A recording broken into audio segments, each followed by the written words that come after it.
ഇന്നത്തെ നമ്മുടെ പ്രഭാത ധ്യാനത്തിനായി തിരുവചനത്തിൽ നിന്നും ഒരു വേദഭാഗം നമുക്ക് വായിക്കാം. ഇയ്യോബിന്റെ പുസ്തകം 29-ാം അധ്യായം 2-ാം വാക്യം. അയ്യോ, പണ്ടത്തെ മാസങ്ങളിലെ പോലെ ദൈവം എന്നെ കാത്തുപോന്ന നാളുകളെ പോലെ തന്നെ ഞാൻ ആയെങ്കിൽ കൊള്ളാമായിരുന്നു. ദൈവത്തിന് സ്തോത്രം.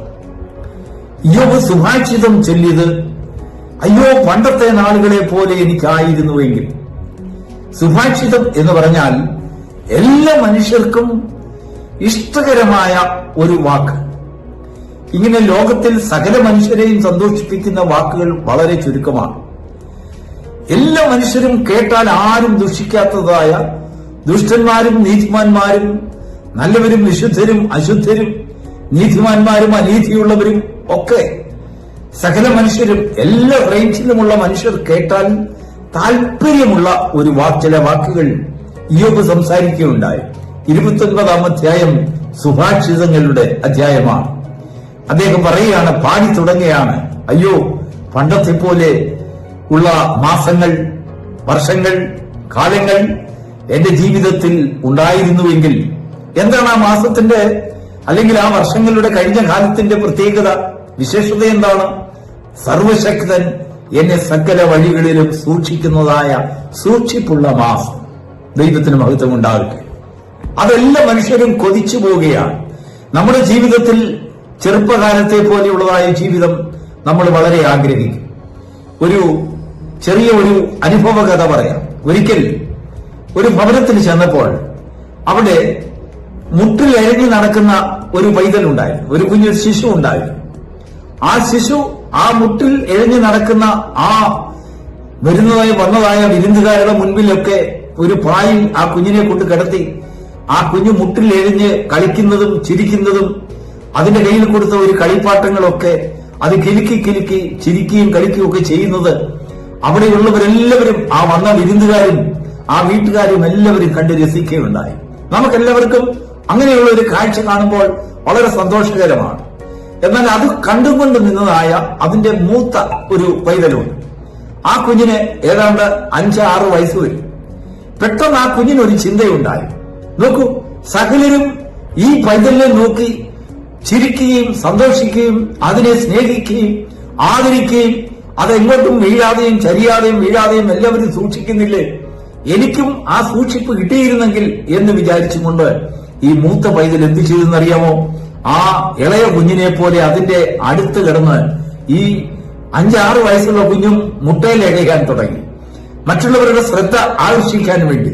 എന്ന് പറഞ്ഞാൽ എല്ലാവരും സ്നേഹിക്കുന്ന ഒരു ജീവിതം, ഉറ്റവരുടെയും ഉടയവരുടെയും വരുന്നതായ വിരുന്നുകാരുടെയും എല്ലാം ആദരവും സ്നേഹവും കൈപ്പറ്റുന്നതായ ഒരു അനുഭവം ഏത് കുഞ്ഞുങ്ങളും ആഗ്രഹിക്കുന്നു എന്നുള്ളതാണ് സത്യം. ദൈവത്തിന് സ്തോത്രം. എന്ന് പറഞ്ഞതുപോലെ തന്നെ ഇയ്യോബ് ഇവിടെ പറയുകയാണ്, അയ്യോ കഴിഞ്ഞ കാലങ്ങളിലെ പോലെയുള്ളതായ മാസങ്ങൾ, അനുഭവങ്ങൾ എന്റെ ജീവിതത്തിൽ വന്നിരുന്നുവെങ്കിൽ. ആ ജീവിതത്തെക്കുറിച്ചുള്ളതായ അനേക വിശേഷതകൾ ഇയ്യോബ് പറയുന്നുണ്ട്. സർവശക്തൻ എന്റെ കൂടാരത്തിന് മുഴുവനും കാവലായി നിന്ന് എന്നോട് സഖ്യതയുണ്ടായി. എന്റെ ഭവനവുമായി ദൈവത്തിനൊരു ബന്ധം, ദൈവത്തെ വിളിക്കുകയും ആദരിക്കുകയും ബഹുമാനിക്കുകയും ചെയ്യുന്നതായ വലിയൊരു സന്തോഷ ജീവിതം. എന്റെ കുഞ്ഞുങ്ങൾ എന്റെ മേശയ്ക്ക് ചുറ്റും മാത്രം ഇരിക്കുന്ന ഒരു സന്തോഷാവസ്ഥ. ദൈവത്തിന് സ്തോത്രം.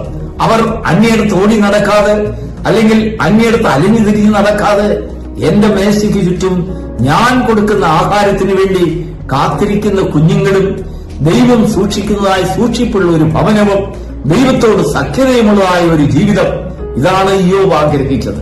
പ്രിയപ്പെട്ട ദൈവമക്കളെ, നമ്മുടെ ജീവിതത്തിൽ ഇന്ന് നമുക്ക് അന്യമായി പോയിരിക്കുന്നതായ കാര്യങ്ങളൊക്കെയും നമ്മുടെ കുഞ്ഞുങ്ങൾ നമ്മുടെ മേശയ്ക്ക് ചുറ്റും ഇല്ലാത്ത അവസ്ഥ, ദൈവത്തോട് നമുക്ക് സഖ്യത ഇല്ലാത്തതായ അവസ്ഥ, ദൈവത്തിന്റെ സൂക്ഷിപ്പ് നമ്മൾ പോകുമ്പോഴും വരുമ്പോഴും നമുക്കില്ലാതിരിക്കുന്ന അവസ്ഥ. എപ്പോഴാണ് അങ്ങനെ ആയിത്തീരുന്നത്?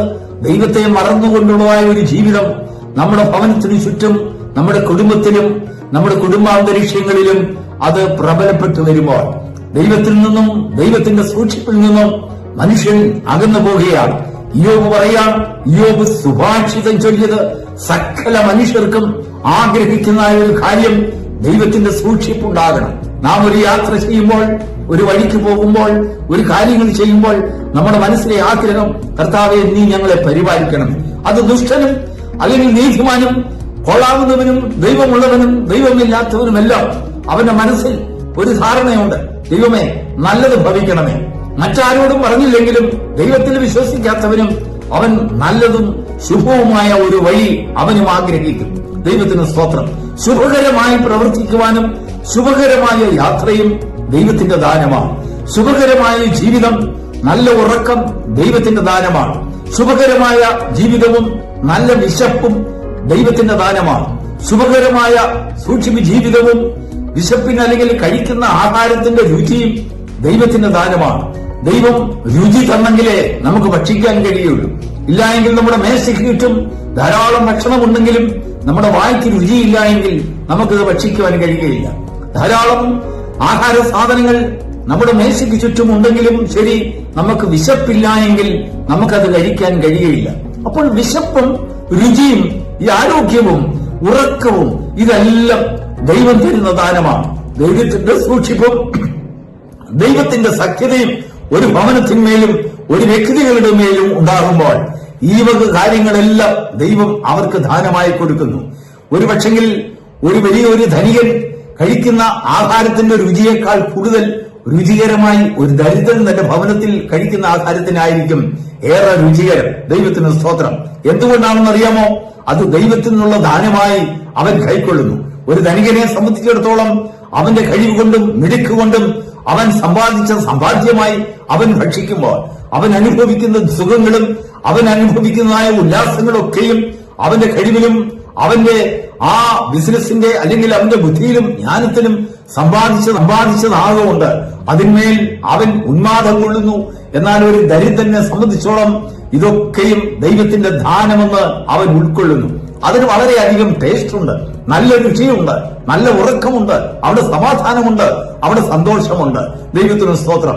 ഇപ്പോൾ ഇതാ യോബ് ജീവിതത്തിൽ സകലതും നഷ്ടപ്പെട്ട് വേദനയുടെ ഭാഗത്തു നിന്നും അവനൊരു ആഗ്രഹം പ്രകടിപ്പിക്കുകയാണ്.